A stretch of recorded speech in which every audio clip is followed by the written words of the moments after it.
Encontraram? É um texto que há muito tempo eu tenho pensado, tenho comentado que gostaria de falar dele um dia e hoje optei por ele. É Mateus, Evangelho de Mateus, capítulo 12, versículo 43, e diz assim: E quando o espírito imundo tem saído do homem, anda por lugares áridos, buscando repouso, e não o encontra.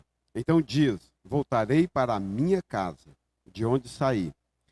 E voltando, acha desocupada, varrida e adornada. Então vai e leva consigo outros 7 espíritos piores do que ele. E entrando, habitam ali. E são os últimos atos desse homem piores do que os primeiros.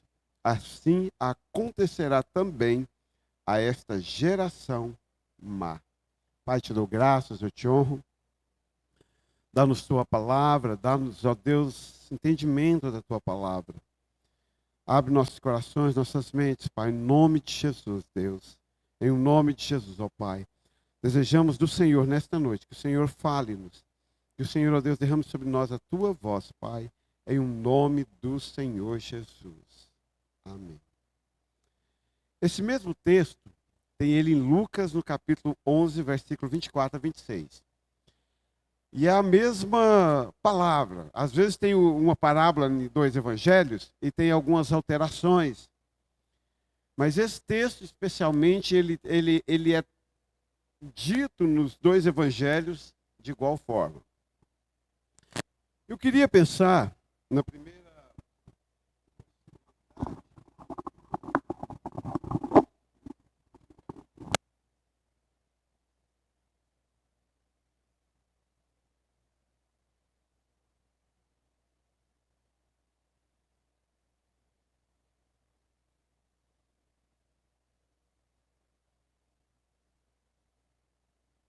Na primeira possibilidade, sobre o homem como habitação.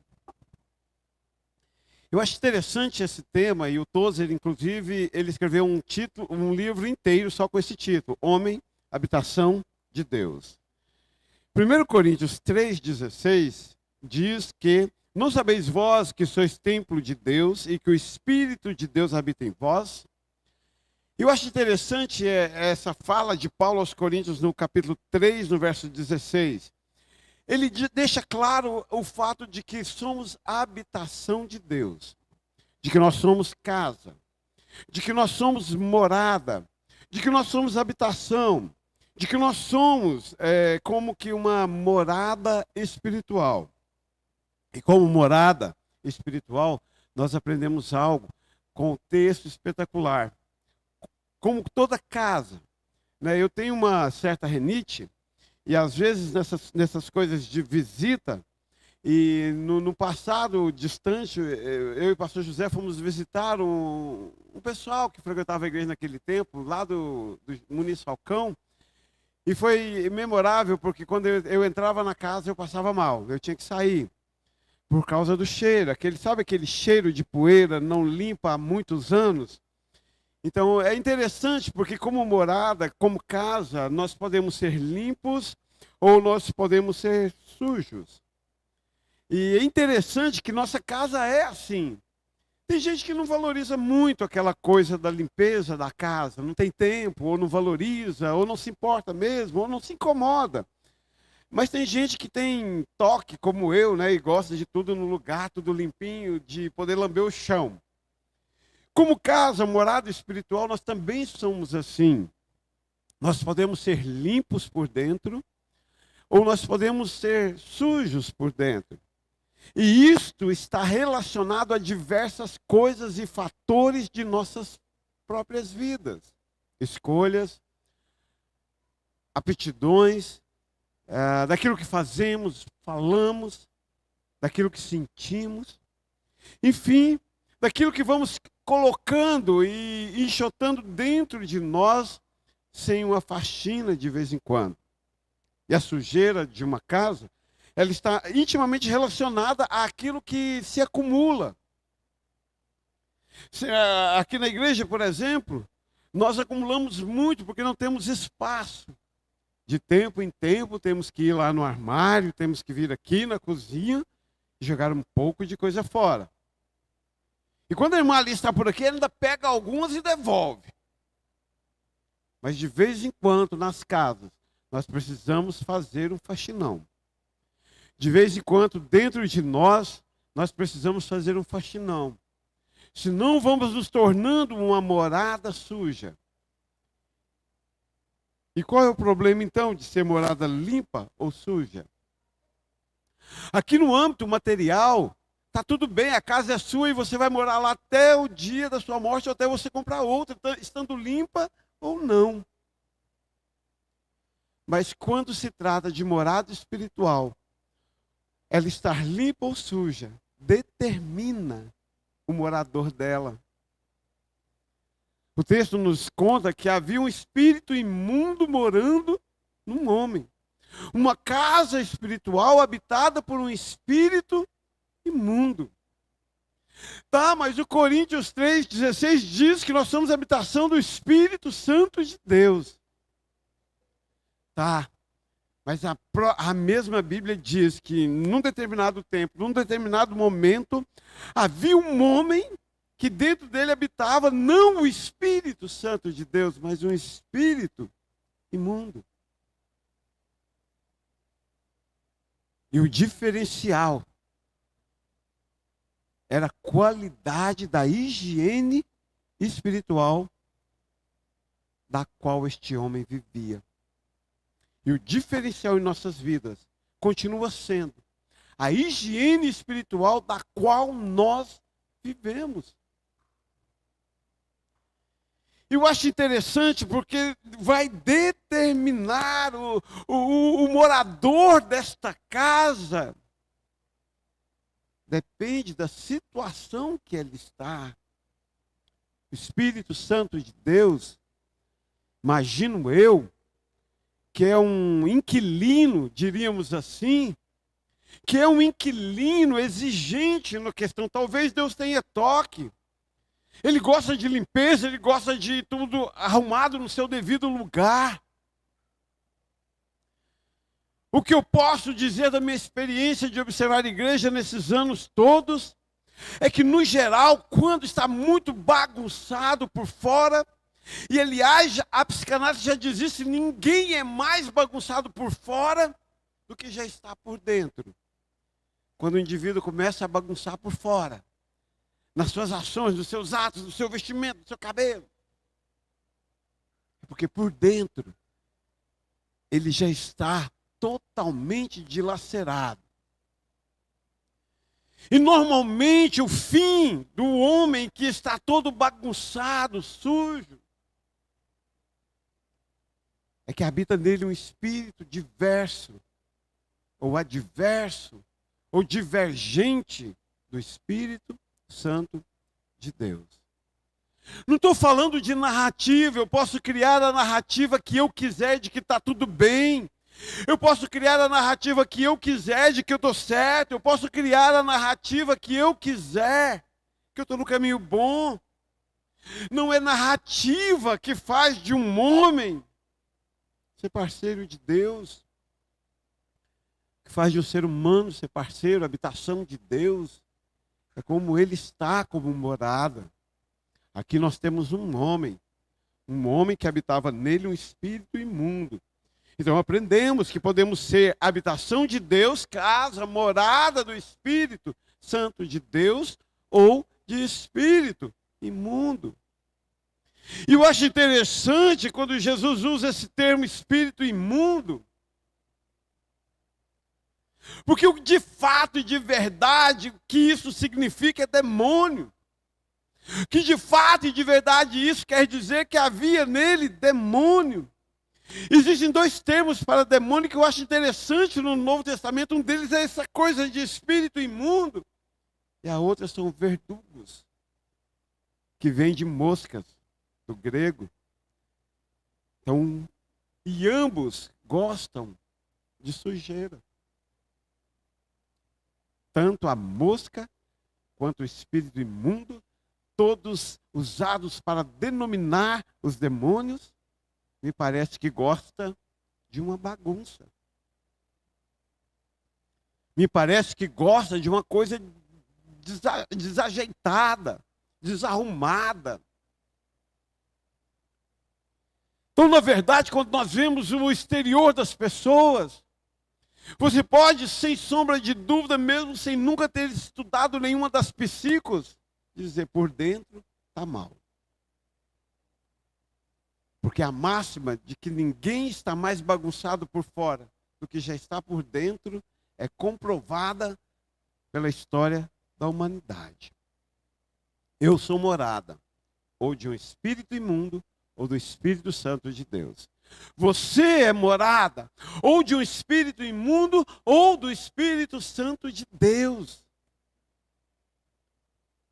Mas falando deste habitante chamado espírito imundo, então quando o espírito imundo habita dentro do homem, tem algumas etapas interessantes desse espírito. Ele tem diríamos assim, um protocolo, ele tem assim, um tutorial. Eu acho que um diabo ou um demônio mais experiente chama o outro mais novo e fala assim, olha, eu vou te ensinar, eu vou te dar o passo a passo de como habitar dentro de uma casa suja. Vamos lá, a primeira coisa que você tem que fazer, meu filho, você vai habitar lá. Habitar é morar. E é interessante essa coisa de habitar, porque o habitar, existem N formas de um inquilino chegar na residência. A mais nobre de todas, comprar a sua casa. É engraçado, você que comprou casa. Eu me lembro quando a Jaqueline comprou casa, a felicidade que ela estava. Não interessava se eu gostasse ou não da casa, mas ela estava numa alegria. Me lembro quando o Onan comprou a casa. Eu falei, que casa horrível, que reforma horrível. Eu jamais faria assim. Mas o Onan e a Paula estavam numa felicidade. A Paula não sei, mas o Onan estava numa felicidade. Porque a gente que já morou de aluguel, você já pegou a sua mudança. Pensa, você que já comprou sua casa, lembra comigo, rememora. Quando você mudava de uma casa de aluguel para outra, você chegava lá com a mudança. A sensação de chegar naquela casa com sua mudança, na casa de aluguel. Me lembro quando nós fomos mudar, nós mudamos para 39, nós achamos tão bom mudar para lá, quando nós fomos sair, a veinha doidinha virou e falou assim, mas vocês falaram que eu nunca ia sair daqui, que vocês pagam aluguel em dia. Eu disse, mas nós compramos. Então você que comprou a casa e morava de aluguel, não é uma sensação diferente você entrar numa casa que você comprou? Me lembro quando o Jânimes também comprou. Me lembro quando a maioria de vocês me lembram, né, quando a irmã Alice chegou, mas o Reginaldo disse, a gente precisa falar com o senhor. Eu digo, nós vamos comprar um lote para construir nossa casa. Eu, que bom, onde? Lá no lote. Você está doido? Você está doido? Eu não compraria. Sabe o que a irmã Alice falou? Aí ele falou assim, não, mas eu não estou perguntando se você acha que a gente deve comprar ou não. Estou falando para o senhor abençoar, porque nós já decidimos comprar. Vamos comprar lá. Eu, então tá abençoado. E eu me lembro das primeiras vezes que nós fomos lá, das primeiras paredes, a alegria que eles estavam. Porque eles entram, quando entram, é sua. Foi por isso que Jesus Cristo nos comprou. Porque Ele quer entrar em nós também com o sentimento de propriedade, de dono da casa. De posso mexer em tudo. Eu já tive um senhorio que falava assim, não pode furar a parede, ficar furando a parede. Eu não gosto que fure a parede da minha casa. Como assim você morar num lugar que você não pode pôr o quadro onde você quiser? Porque você quer entrar com propriedade. Espírito imundo, ele habita. Existe um jeito de chegar assim e invadir. Somos chamados sem teto, eles invadem. Existe aquele jeito de encostar. Recentemente nós temos um exemplo clássico em nossa cidade. Estamos nos tornando uma cidade grande. Já tem enchente, já tem gente andando de caiaque na enchente, no centro da cidade, ou na cidade, né? E nós temos problemas de cidade grande. Nós temos aqui, a 100 metros da igreja, uma família morando dentro de um carro, na esquina da praça. Eles chegaram, estacionaram e fizeram dali a sua habitação. E está lá, aquela tranqueira em volta do carro, aquela sujeira. Eu olho lá, até me dá um mal me sinto, falo, como pode dormir no carro? Não, um dia, não, quando você vai pescar, coisa, mas tem uns 3 meses, 4 meses. Já faz um tempo. Às vezes, o demônio nada mais faz do que chegar em você para habitar. Assim, ele chega e estaciona perto de você. E ele fica por ali. Porque você também não faz nada para que ele não ficasse. Mas aí um dia, alguém chega lá, no caso da família ali, o poder público chega e fala assim, você não pode ficar aqui, agora você vai ter que sair ou nós vamos confiscar tudo e te prender. Ele é expulso dali. Quando eu morava na 39 lá em cima, moramos lá 4 anos e éramos quase felizes em frente ao cemitério, até que a Camargo Correia veio para a Goianésia e virou aquele movimento que vocês conhecem. Quem morava aqui. Aí seu Zé até morreu. Era o dono da casa. Morava aqui em cima, na 43, ali na esquina. Ele chegou e disse assim, olha, o aluguel era R$400, me lembro até hoje. Ele chegou e disse assim, olha, pastor, é o seguinte, a partir deste mês o aluguel é R$1.200. Eu disse, mas como assim? Eu falei assim, se você não quiser desocupar a casa, porque o pessoal da Camargo Correia paga. Simples assim. Mas como assim, seu Zé? Tem 4 anos que eu moro aqui. Ele, simples assim. Se você não pagar, ele virou para mim e respondeu e disse assim, e tem mais. Não sei o que você está preocupado, porque é a igreja que paga. Eu falei assim, não, seu Zé, não é assim que a banda toca, não. Tem coragem de fazer uma intervenção. Eu vou falar para o senhor o que vai acontecer. Eu vou sair, o senhor vai alugar para 10 homens da Camargo Correia, eles vão morar aqui 3 meses, vão sair devendo 3 contas de luz e 3 de água e deixar para o senhor pagar. E não brinca não que o último aluguel fica. O último aluguel eu não sei, mas as contas de água eu fiquei sabendo posteriormente que foi assim, como eu havia dito. E às vezes, foi expulso daquele endereço. O espírito imundo, às vezes, ele vem e habita e nós expulsamos. E é interessante isso, porque no caso do espírito imundo, o texto diz que ele andou por lugares áridos. Ou lugares secos, dependendo da sua tradução. Eu fiquei imaginando o demônio com a varinha e a mochilinha nas costas, andando em volta dentro da cidade.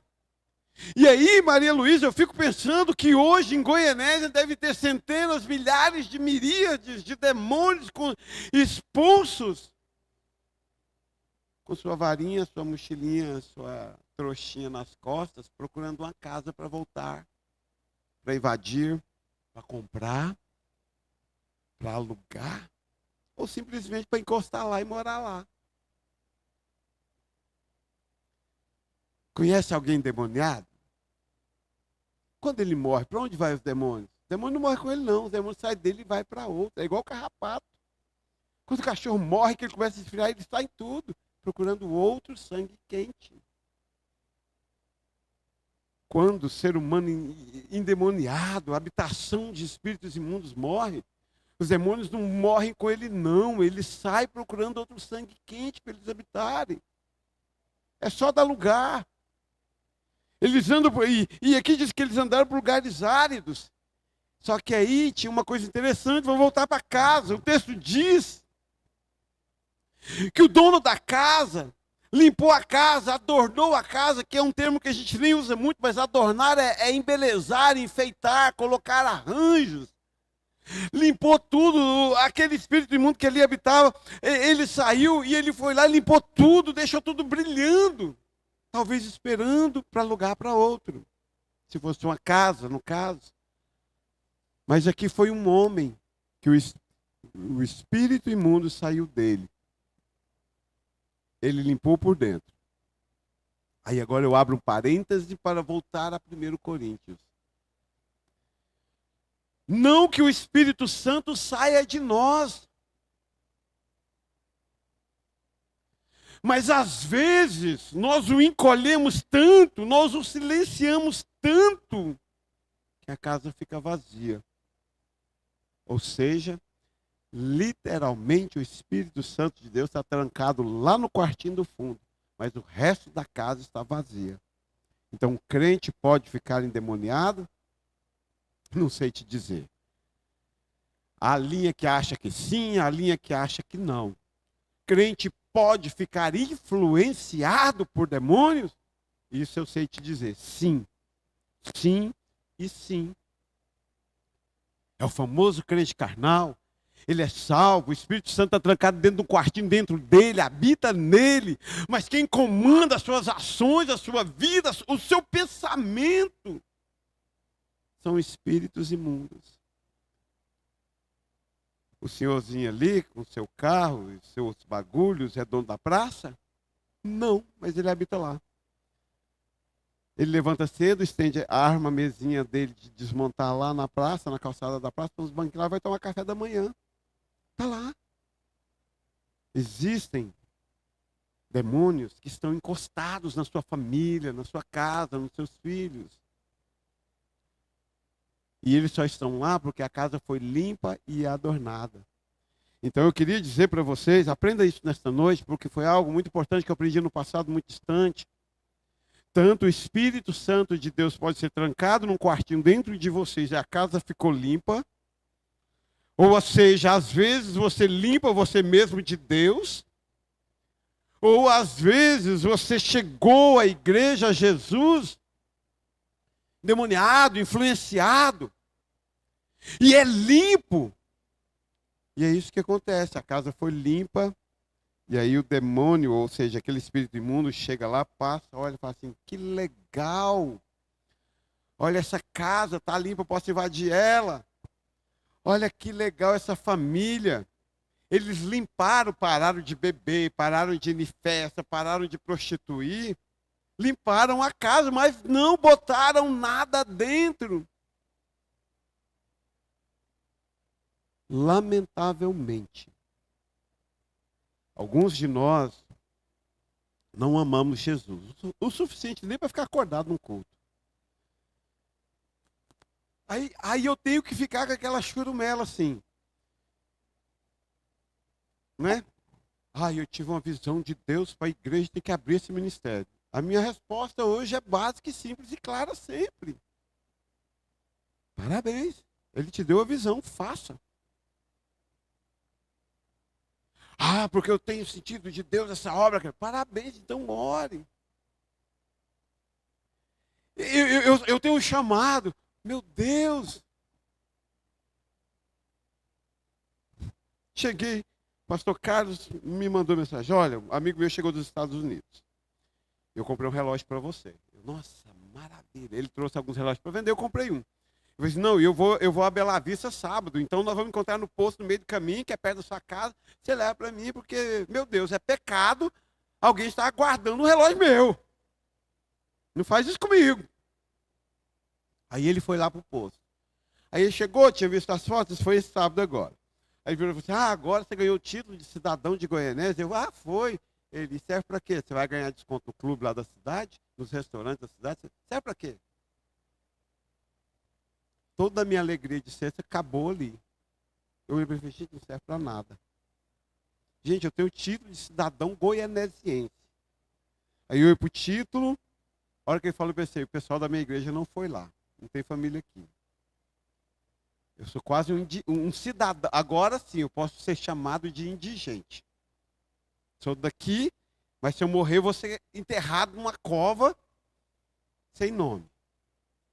Foi a primeira coisa que me veio à mente. A segunda, serve para quê?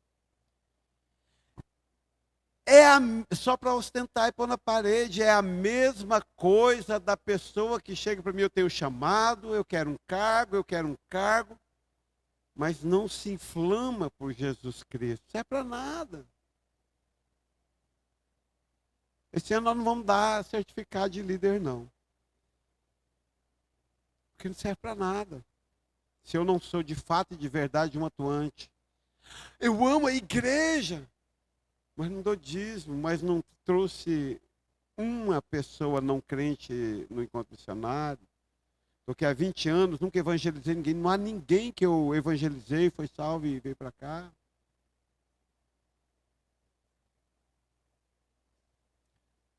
Há muitos bancos que precisam de habitantes aqui na igreja.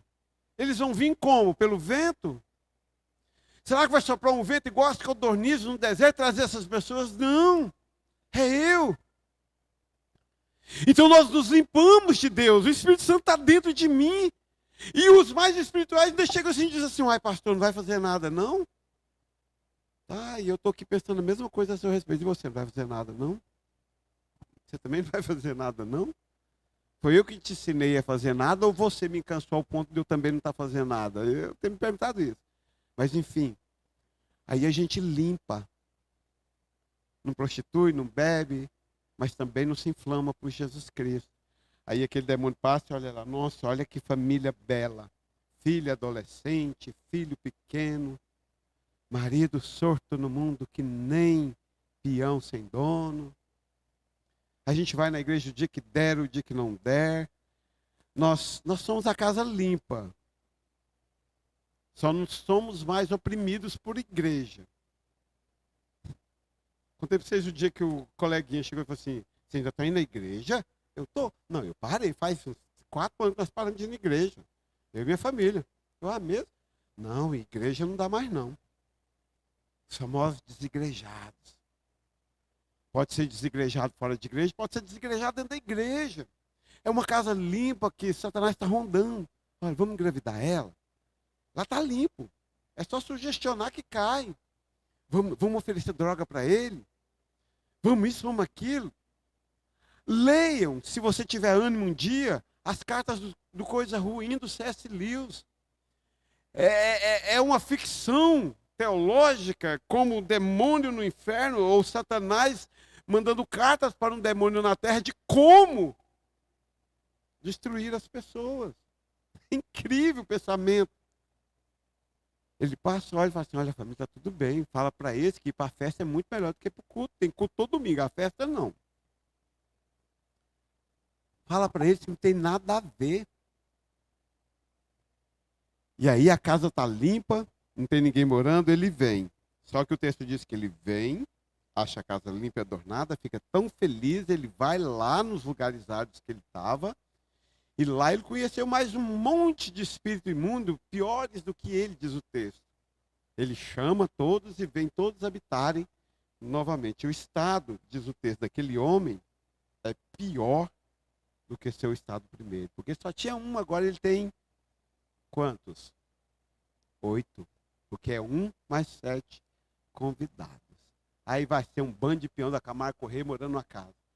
E o dia que eles saírem, eles vão deixar você sem a conta de luz e de água e o último aluguel sem pagar. Vão te deixar na mão. Porque Satanás sempre vai te deixar na mão. Você precisa colocar algo dentro de você. Não adianta só vir para a igreja para bater ponto. Não adianta só pegar um título de cargo. Não adianta só dizer eu tenho um chamado, porque é chique dizer eu tenho um chamado. Gente vazia espiritualmente é um perigo.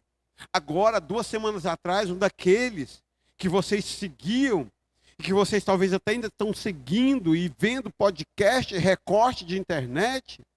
Aí um ex, para mim parece atleta, de Brasília, que se converteu e vendeu e fundou igreja, lotou de gente, multidão, e vendeu curso, e vendeu coach, e vendeu o diabo A4, o diabo que te carregue, como diz meus alunos. Aí começou a falir, não estava entrando renda. Aí semana passada, ele descobriu que a verdadeira paz estava na igreja católica e foi para lá. E se converteu ao catolicismo. E arrumou mais uma legião da semana passada para cá de clientes. Como é que é o nome dele ou não? Isso aí.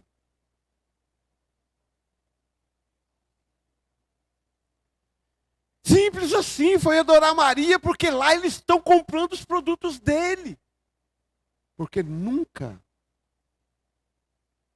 chegou na igreja? Sim. Viu Jesus? Sim. Viu a luz conforme Hebreus capítulo 6? Sim. Então as pessoas chegam num afã de achando que está a 1000 por hora na conversão, e nada mais é do que uma casa que foi só limpa. É só questão de tempo. E viver assim, e esse demônio vai trazer uma ação destruidora e programada, porque ele vai fazer a mesma coisa de forma pior. Mas os perigos de uma vida espiritualmente vazia, a gente fica vulnerável, emocional e moralmente falando. Porque tem de gente dentro das igrejas surtando, com doença, probleminhas mentais, porque são pessoas vazias. E bate cabeça, inventa mentira e acusa. E cria qualquer narrativa para se justificar do seu vazio moralmente.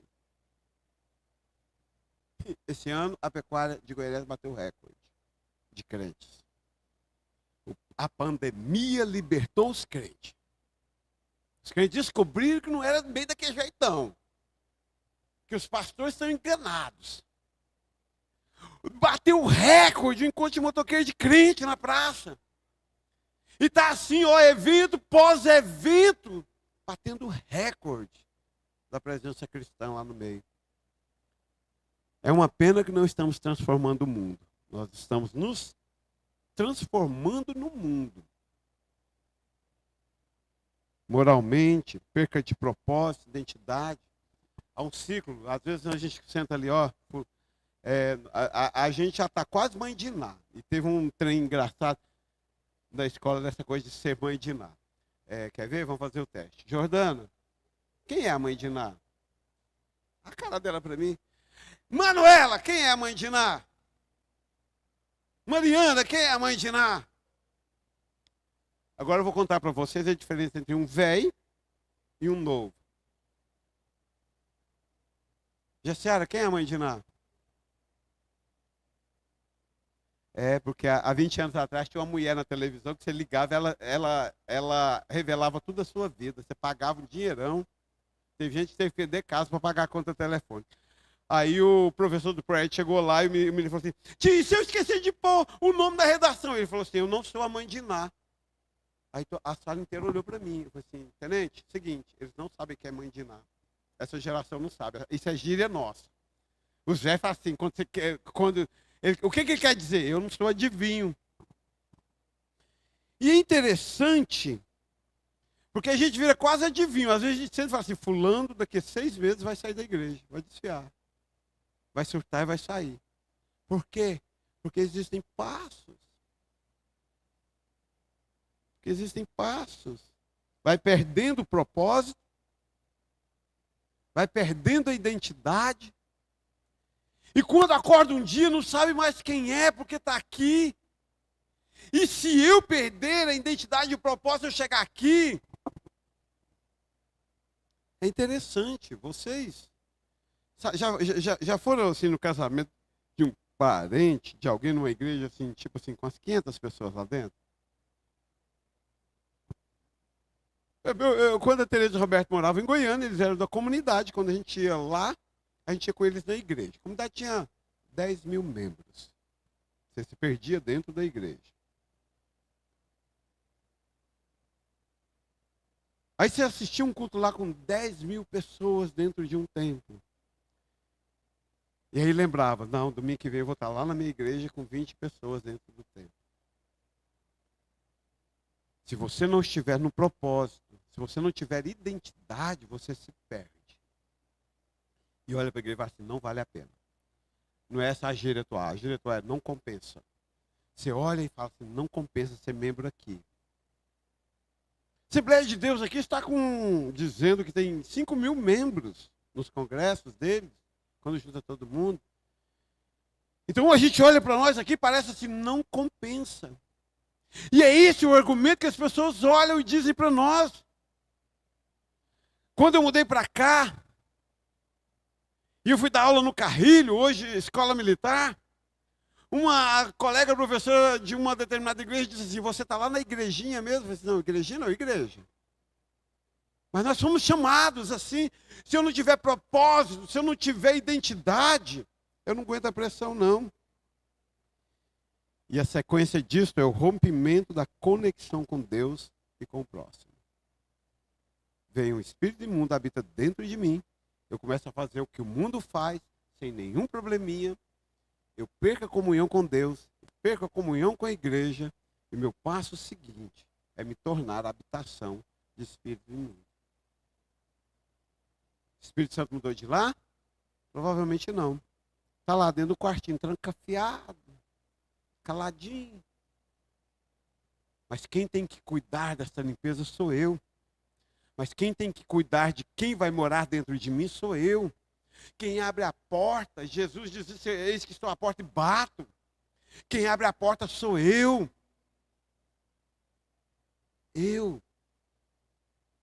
com minha vida, programo quem vai morar dentro de mim. Então tome cuidado se você é casa vazia. Porque casa vazia não dura muito vazia. Logo, logo o Espírito encontra. E ele traz mais sede. Então não é só coisa de convertir, não. Eu parei com isso, eu parei com aquilo, não.